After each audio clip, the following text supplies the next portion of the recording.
Hello friends, good morning to all of you. आज है 8 अगस्त और 8 अगस्त से सारे top current affairs with map and GS revision हम लोग करेंगे। जैसा कि आपको पता है, लगभग 200 से 300 अलग से हम लोग जनरल स्टडीज़ के फैक्ट्स करंट अफेयर्स के साथ रिवीजन करते हैं। ठीक है, क्यों करते हैं ऐसा? क्योंकि करंट अफेयर्स पढ़ने के साथ साथ अगर जीएस को लिंक कर दिया जाए तो वो लॉन्ग टर्म के लिए याद रहता है।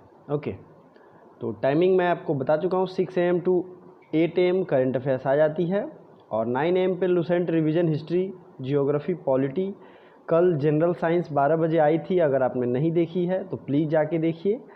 और लुसेंट की टाइमिंग अभी सेम है, टाइमिंग में कोई परिवर्तन नहीं हुआ है, तो आपको ये ध्यान रखना चाहिए। प्रैक्टिस टाइम है आफ्टर 3 PM। ओके, चलिए आगे बढ़ते हैं। इंस्टाग्राम का लिंक, फेसबुक और टेलीग्राम तीनों दिया गया है डिस्क्रिप्शन में, आप मुझसे कांटेक्ट कर सकते हैं डेली क्विज और पीडीएफ के लिए। ठीक है, टेलीग्राम लिंक ज्वाइन करें। चलिए आगे देखते हैं। पहला क्वेश्चन है, जम्मू कश्मीर के उपराज्यपाल नियुक्त हुए हैं, तो ये कौन नियुक्त हुए हैं? जम्मू कश्मीर के उपराज्यपाल कौन थे पहले? तो ये थे GC मुर्मू। ओके, अब जो हैं जम्मू कश्मीर के राज्यपाल नियुक्त हो गए हैं मनोज सिन्हा। ये एक तरीके से बात करें तो रेल राज्य मंत्री थे और बहुत प्राउड की बात होती है, ये IIT BHU के पढ़े हुए हैं और ये एल्यूमिनी भी हैं BHU से। BHU का एक स्टूडेंट है और बहुत सारी काबिलियत है इनमें और भी। तो ये उपराज्यपाल बनाए गए हैं मनोज सिन्हा। ठीक है, अब यहाँ बात हो रही है जम्मू एंड कश्मीर की।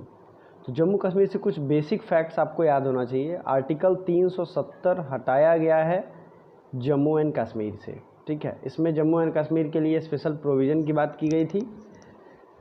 जम्मू एंड कश्मीर को 31 अक्टूबर 2019 को 2 भागों में बांटा गया। एक तो है जम्मू एंड कश्मीर, दूसरा है लद्दाख रीजन। तो इसके बाद ये 2 यूनियन टेरिटरी हो गया और पहले भारत में राज्यों की संख्या 29 थी, तो अब फिर से 28 हो गई है, लेकिन यूनियन टेरिटरी की संख्या बढ़ गई है। आपको कमेंट बॉक्स में ये कमेंट करके बताना है यूनियन टेरिटरी या केंद्र शासित प्रदेश कितने अभी हैं। ठीक है, चलिए, लेकिन कमेंट करते समय इस बात का ज़रूर ध्यान रखिएगा कि दमन एवं दीव और दादर नागर हवेली ये दोनों को एक कर दिया गया है। ठीक है, ये दोनों चीज़ें आपको ध्यान रखनी है। और ये है मैप में जम्मू एंड कश्मीर, लेह लद्दाख रीजन। लेकिन सबसे ज़्यादा जो पूछा जाता है क्वेश्चन वो कुछ लेक के बारे में। किसी ने कल कमेंट किया था कि सर वाइल्ड लाइफ सेंचुरी भी कराया कीजिए। दोस्त, वाइल्ड लाइफ सेंचुरी इंडिया में लगभग 650 हैं, मतलब 500 550 से आगे हैं। ठीक है, अगर मैं वाइल्ड लाइफ सेंचुरी रिवीजन कराऊंगा तो आप सोच लो क्या होगा। हाँ, मैंने एक ज़रूर किया है कि टाइगर रिजर्व और नेशनल पार्क्स, इनको ज़रूर रिवीजन कराता हूँ मैं, क्योंकि इससे बहुत ज़्यादा सवाल पूछे जाते हैं। तो जो सवाल आते हैं उनको पूछते हैं। हाँ, अगर वाइल्ड लाइफ सेंचुरी इंपॉर्टेंट है, न्यूज़ में है, तो मैं ज़रूर कराऊँगा। अब आते हैं कि जम्मू एंड कश्मीर लद्दाख रीजन में क्या इम्पोर्टेंट है, क्या पूछे जाते हैं। तो जम्मू कश्मीर के सबसे पहले तो आपको नेशनल पार्क मैं बता दूं, Kishtwar national park, Hemis high national park. ठीक है, सलीम अली नेशनल पार्क, ये कहाँ है? जम्मू एंड कश्मीर में। तो आपको ये इतने ही हैं, लेकिन इसके अलावे जो लेक हैं जैसे वूलर लेक और डल लेक, ये कहाँ है? तो दोनों जम्मू एंड कश्मीर में है। अब दोस्तों, डल लेक के किनारे कौन सा सिटी है? तो यह है श्रीनगर।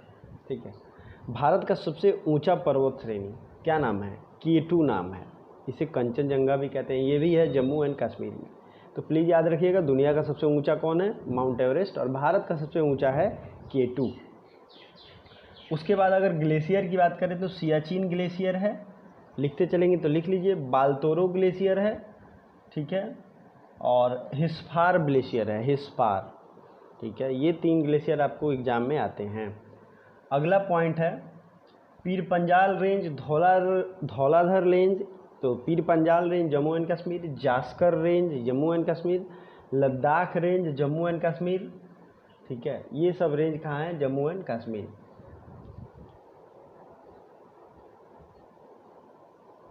ओके, अगला जो फैक्ट है वो जम्मू कश्मीर से रिलेटेड कि 2 लेक हैं जो कि अब लद्दाख जोन में पड़ते हैं, पहले जम्मू एंड कश्मीर में पड़ते थे।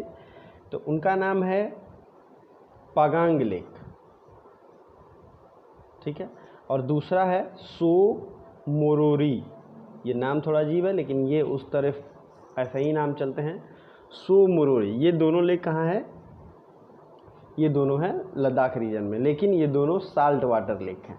तो I hope Jammu and Kashmir के बारे में बहुत अच्छे फैक्ट्स मैंने आपको बता दिए, ठीक है। चलिए आगे बढ़ते हैं। अगला क्वेश्चन है हिरोशिमा डे कब मनाया जाता है? तो नागासाकी हिरोशिमा आप जानते ही होंगे, इससे डिटेल हम लोग सारे फैक्ट्स देखेंगे अभी। देखिए, फर्स्ट वर्ल्ड वार हुआ, वर्साई की संधि हुई थी। क्वेश्चन ये पूछा जाता है फर्स्ट वर्ल्ड वार के बाद कौन सी संधि हुई थी? उस संधि के बाद फिर से 1939 में जर्मनी ने पोलैंड पर आक्रमण कर दिया, ठीक है। तो उस आक्रमण के बाद द्वितीय वर्ल्ड वार शुरू होता है और इसे ही वर्ल्ड वार सेकेंड के नाम से जानते हैं। तो इसमें मित्र कंट्री थे और एक ध्रुव राष्ट्र थे, ठीक है। अब बात करते हैं नागासाकी और हिरोशिमा का क्या रोल है। तो नागासाकी जो है उस पे 9 अगस्त को और हिरोशिमा पे 6 अगस्त को। ध्यान से सुनिए, हिरोशिमा 6 अगस्त कैसे आपको याद होगा? नागासाकी है तो 9 है, नागासाकी 9 और हिरोशिमा 6, ये दोनों चीज़ें एक दूसरे से लिंक्ड है। तो 9 अगर आप याद कर लोगे तो हिरोशिमा ऑटोमेटिक याद हो जाएगा। यहाँ पे अमेरिका ने एटम बम गिराए थे। एटम बम दोनों का नाम क्या था? तो लिटिल मैन, फैट बॉय। तो इतने स्टैटिक जीके आपको याद होनी चाहिए, ठीक है। फिर 1945 में जापान सरेंडर कर देता है और ये वर्ल्ड वार ख़त्म हो जाता है, ठीक है। वर्ल्ड वार के बाद फिर कौन सा वार शुरू होता है? कोल्ड वार, शीत युद्ध, ठीक है। ये सब चीज़ें वर्ल्ड हिस्ट्री की हैं जो कि आपको पढ़नी चाहिए, बहुत अच्छे नॉलेज भी मिलते हैं। तो हिरोशिमा डे तो आपने देख लिया। अब अगस्त महीने में और भी जो डे मनाते हैं उनको हम लोग रिवीजन करेंगे। तो चलिए शुरू करते हैं। अगस्त में सबसे इम्पॉर्टेंट डे है इंटरनेशनल डे ऑफ फ्रेंडशिप, जो कि आप लोग मना चुके होंगे। ये मनाया जाता है फर्स्ट संडे ऑफ अगस्त, ठीक है। फिर आता है 6 अगस्त को हिरोशिमा डे। उसके बाद आता है क्विट इंडिया डे, भारत छोड़ो डे। ये कब है? 9 अगस्त को, ठीक है। International day of the world's indigenous people. Indigenous people का मतलब होता है जो लोग वहाँ के अस्थायी निवासी हैं, उनका दिवस कब है? तो वो दिवस है 9 अगस्त को। और 9 अगस्त को नागासाकी डे भी मनाते हैं, नागासाकी, ठीक है। फिर 12 अगस्त की बात करेंगे तो international youth day. International youth day ये मनाया जाता है 12 अगस्त को, ओके। चलिए आगे बढ़ते हैं। इंडिपेंडेंस डे 15 अगस्त आपको पता है। वर्ल्ड ह्यूमैनिटेरियन डे ये है 19 अगस्त। नेशनल स्पोर्ट्स डे मतलब खेल दिवस, बर्थडे ऑफ ध्यानचंद। तो मेजर ध्यानचंद का जन्म दिवस जो है 29 अगस्त, इस दिन मनाते हैं नेशनल स्पोर्ट्स डे, ठीक है। अगला है international day against nuclear tests. Nuclear test के खिलाफ दिवस भी मनाते हैं 29 अगस्त को। तो इतना स्लो मैं इसीलिए बोलता हूँ ताकि आपको कोई दिक्कत ना हो। वीडियो को लाइक करना चाहिए यहाँ पे, और चैनल पे अगर आपने पहली बार विजिट किया है तो प्लीज़ चैनल को सब्सक्राइब कर दो, वीडियो को लाइक कर दो, और बाकी चीज़ें कमेंट जो मैं कहता हूँ आपको कमेंट करना है। आज का कमेंट के लिए मैंने आपको बताया है कि जितने भी अभी भारत में क्या यूनियन टेरिटरी हैं उनकी संख्या को कमेंट करना है, लेकिन ध्यान से करना भाइयों। सेबी के अध्यक्ष का कार्यकाल 8 महीने के लिए बढ़ाया गया, सॉरी ये 8 महीने नहीं होंगे, 18 महीने होंगे, ठीक है। तो ये कौन है? तो सेबी का कार्यकाल बढ़ाया गया है 18 महीने के लिए अजय त्यागी का। और ये प्लीज़ याद रखिएगा, सेबी का हेडक्वार्टर कहाँ है? मुंबई में। इसी तरीके से रिजर्व बैंक का हेडक्वार्टर कहाँ है? मुंबई में। बहुत सारी चीज़ों का हेडक्वार्टर कहाँ है? किस राज्य सरकार ने शहीद महेंद्र वर्मा, ठीक है, शहीद महेंद्र वर्मा तेंदुपत्ता स्कीम। तेंदुपत्ता क्या होता है? जो बीड़ी आप लोग देखते होंगे, तो बीड़ी तेंदुपत्ते से ही बनाया जाता है, और ये स्कीम चलाया गया छत्तीसगढ़ सरकार के द्वारा। छत्तीसगढ़ की राजधानी कहाँ है? नया रायपुर, ओके। ठीक है। अगला है, किस राज्य ने देश में पहला हिम तेंदुआ संरक्षण केंद्र बनाया है? तो छत्तीसगढ़ को हम लोग डिटेल अभी देखेंगे, घबराने की जरूरत नहीं है। लेकिन किस देश में राज्य का पहला हिम तेंदुआ संरक्षण केंद्र, first ice leopard centre will be opened इन? तो ये उत्तराखंड में खुला गया है। अब उत्तराखंड से रिलेटेड याद करिए, करंट अफेयर्स में मैंने बताया था, यहाँ पे हेलीकॉप्टर सर्विस अभी हाल ही में शुरू हुआ है। उत्तराखंड के ऋषिकेश में भारत का पहला ग्लास सस्पेंशन ब्रिज बनाया जा रहा है। और उत्तराखंड क्यों न्यूज़ में था? उत्तराखंड के ग्रीष्मकालीन राजधानी बनाया गया है गैरसैंड को। ठीक है। अच्छा, उत्तराखंड में पहला हेलीकॉप्टर सम्मेलन भी हुआ था और यहाँ के सीएम हैं त्रिवेंद्र सिंह रावत और बेबी रानी मौर्य गवर्नर है, तो इसलिए उत्तराखंड न्यूज़ में था। ठीक है।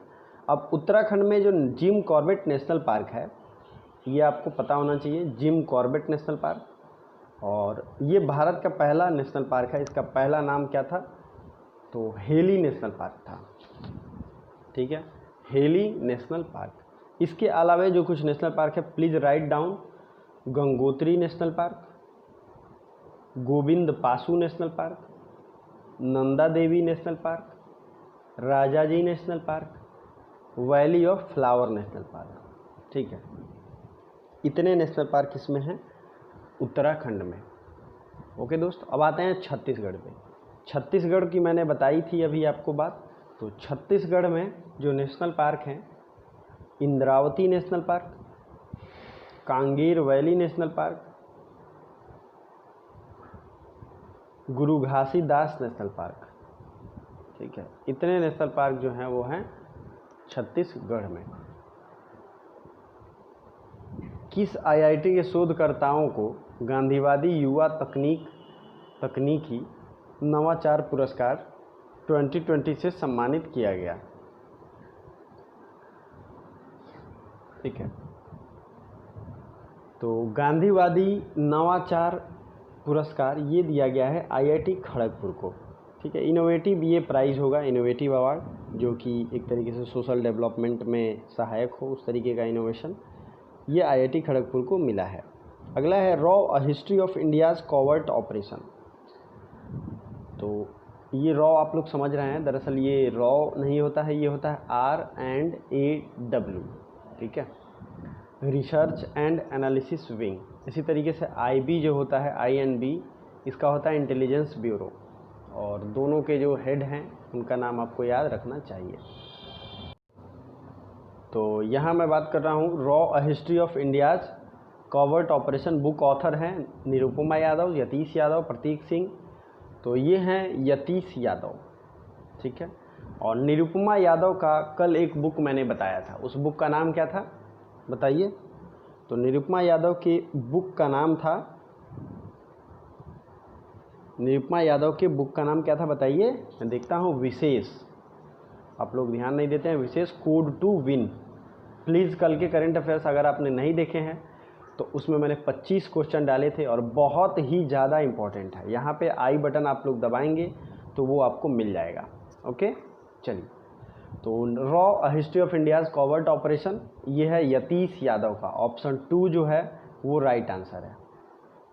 चलिए, किस बैंक ने ऑटोमोटिव वॉइस असिस्टेंट लॉन्च किया है? वॉइस असिस्टेंट क्या होता है? आप लोग अगर बोलते हैं और मोबाइल में कि गूगल ये सर्च कर दो, वो कर देता है, वही वॉइस असिस्टेंट है।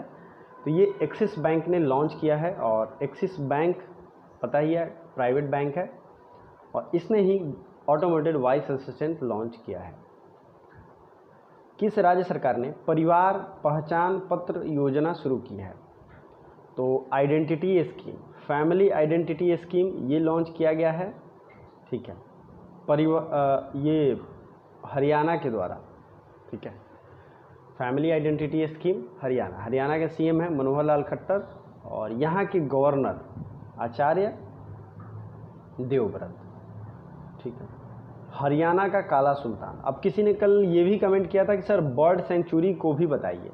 तो भाई आपको पता है कि इंडिया में बर्ड सेंचुरी बहुत कम है, तो अब हरियाणा में एक बर्ड सेंचुरी है, काला सुल्तान इन हरियाणा।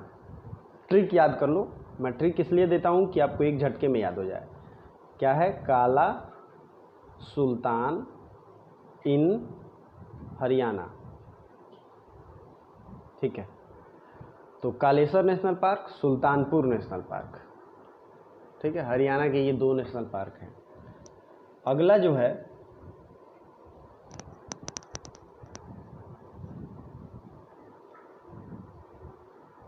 किस देश की राजधानी बेरूत में विशाल धमाका हुआ है? Explosion in Beirut, capital of, तो ये है लेबनान। अब मैं आपको इसका मैप दिखाऊंगा और आपने पूरा मैप में देखा भी होगा ये कितना खतरनाक धमाका था और इससे कितना ज़्यादा नुकसान हुआ है। वहाँ पे क्या फटा था ये भी पूछा जा सकता है। अमोनियम नाइट्रेट, अमोनियम नाइट्रेट का वहाँ भंडार था और उसमें आग लग गई और वो बहुत ही खतरनाक एक्सप्लोसिव भी होता है और उर्वरक बनाने में भी उपयोग होता है। तो आपने पहले क्या देखा, अमोनियम नाइट्रेट था वो, और दूसरा जो था वो था कि वो फर्टिलाइज़र बनाने में उपयोग होता है और एक्सप्लोसिव बनाने में उपयुक्त होता है, ठीक है। अब सेकेंड मैटर क्या है आपके सामने कि आपको ये सब चीज़ें कैसे याद रहेंगी। तो ध्यान से सुनिए, कोई भी जब फैक्ट घटना होता है तो जब आप उसे देखते हैं तो सिर्फ इंटरटेनमेंट के पर्पज़ से नहीं देखें, प्लीज़ उसमें जो नॉलेज है, जो फैक्ट है, उसको भी देखें, ठीक है। तो ये हो जाएगा लेबनान की राजधानी बेरूत। तो ये है वेस्ट एशिया, ठीक है। और आज के जितने भी एग्ज़ाम्स होते हैं वेस्ट एशिया के सबसे ज़्यादा सवाल आते हैं क्योंकि ये हमेशा न्यूज़ में रहता है। आपको मैंने बताया था ये है तुर्की, इसकी राजधानी कहाँ है? अंकारा। और तुर्की का इस्तांबुल जो है वो यूरोप में पड़ता है, काफ़ी खूबसूरत जगह है, ठीक है। फिर है सीरिया, सीरिया की राजधानी है दमिश्कस। अब आपको चाहिए लेबनान और बेरूत। यहाँ ध्यान से देखिए, ये जो इलाका मैंने घेरा है लेबनान LEB दिख रहा है, वो इसकी राजधानी बेरूत। कितना छोटा सा है, मेडिटेरेनियन सी या भूमध्य सागर में ये खुलता है, ठीक है। इसी तरीके से एक छोटा सा आइलैंड है साइप्रस, इसकी राजधानी कहाँ है? निकोसिया। इजराइल है, इजराइल की राजधानी कहाँ है? तेल अवीव, ठीक है। इजराइल की राजधानी पहले थी तेल अवीव में, अब जेरूशलम है। और पहले अमेरिका की जो एम्बेसी जो थी वो तेल अवीव में थी, लेकिन अब उसे जेरूशलम में कर दिया गया है, ठीक है। जॉर्डन है, यहीं पे आप देख सकते हैं जॉर्डन रिवर भी है, इसकी राजधानी है अम्मान, ठीक है। और नेक्स्ट है इजिप्ट में, ये इजिप्ट की राजधानी है कायरो और ये स्वेज कनाल है जो कि मेडिटेरेनियन सी और रेड सी को जोड़ता है, ठीक है। मैंने 2 स्टेट बताए थे, आपको अगर याद होगा, दोनों स्टेट ये हैं। एक स्टेट है स्टेट ऑफ बाबल मंडेब और स्टेट ऑफ हॉर्मुज। तो यहाँ ध्यान से देखिए, जो ये पर्शियन गल्फ है या फारस की खाड़ी हिंदी में कहते हैं, इसमें स्ट्रेट ऑफ हॉर्मुज है और ये स्ट्रेट ऑफ बाबल मंडेब है, ठीक है। यमन, यमन की राजधानी कहाँ है? साना। और ओमान की राजधानी कहाँ है? मस्कट, ठीक है। पाकिस्तान की राजधानी कहाँ है? कराची। अफ़गानिस्तान की राजधानी कहाँ है? काबुल। ये 2 चीज़ें आपको याद रखनी है, ठीक है। चलिए आगे बढ़ते हैं। सऊदी अरेबिया की राजधानी कहाँ है? तो ये है रियाद। और ईरान की राजधानी कहाँ है? तेहरान। चलिए आगे बढ़ते हैं। चूँकि राजधानी से रिलेटेड बात थी तो आज हमने राज्य राजधानी ही पढ़ा है। अगला क्वेश्चन है किस राज्य सरकार ने अग्निशमन सेवा ऑनलाइन पोर्टल लॉन्च किया है? तो ये राजधानी है, ये राज्य है उड़ीसा। उड़ीसा के CM है नवीन पटनायक, गणेशी लाल गवर्नर। उड़ीसा के जो नेशनल पार्क हैं भीतरकनिका और सिमलीपाल। बहुत लोगों ने कमेंट किया, दिल से धन्यवाद जिन्होंने कमेंट किया है। कमेंट करने से आपका खुद का रिवीजन होता है, ठीक है। उड़ीसा में चंद्रभागा बीच है और उड़ीसा की जो पुरी में कोणार्क मंदिर है, ठीक है, ये सबसे ज़्यादा फेमस है, जो कि किसके द्वारा बनाया गया था? चंदेलों के द्वारा। और इम्पॉर्टेंट चीज़ उड़ीसा के द्वारा, उड़ीसा में कलिंगा टेम्पल भी है और उड़ीसा में ही कलिंग वॉर हुआ था, किसका? अशोक का, ठीक है। तो ये मैप आपको मैंने दिखाया है। राष्ट्रीय खेल पुरस्कार 2020 के लिए पुरस्कार चयन समिति के अध्यक्ष, मतलब सिलेक्शन कमेटी जो है उसके हेड हैं मुकुंदकम शर्मा। जिस देश के वैज्ञानिकों ने शुक्र ग्रह पर सक्रिय ज्वालामुखी की खोज की है तो वो देश है स्विट्जरलैंड, ठीक है। भारतीय रेलवे ने डॉक्टर और मरीजों के बीच में संवाद स्थापित, मतलब क्या कहते हैं उसे, बात करने के लिए जो होता है स्टेज, संवाद स्थापित करने के लिए रोबोट बनाया है, उसका नाम है रक्षक। क्या नाम है? रक्षक जो है ये ऐप है, एक तरीके से रोबोटिक्स मतलब सिस्टम है। इसको लॉन्च किया है भारतीय रेलवे ने, रक्षक को। क्वेश्चन ये भी आ सकता है। अब आपसे मैंने क्वेश्चन पूछा था कि अभी करंट में भारत में कितने यूनियन टेरिटरी हैं? केंद्र शासित प्रदेश हैं? जो भी राइट आंसर है कमेंट बॉक्स में कमेंट जरूर करें। Thank you so much for watching.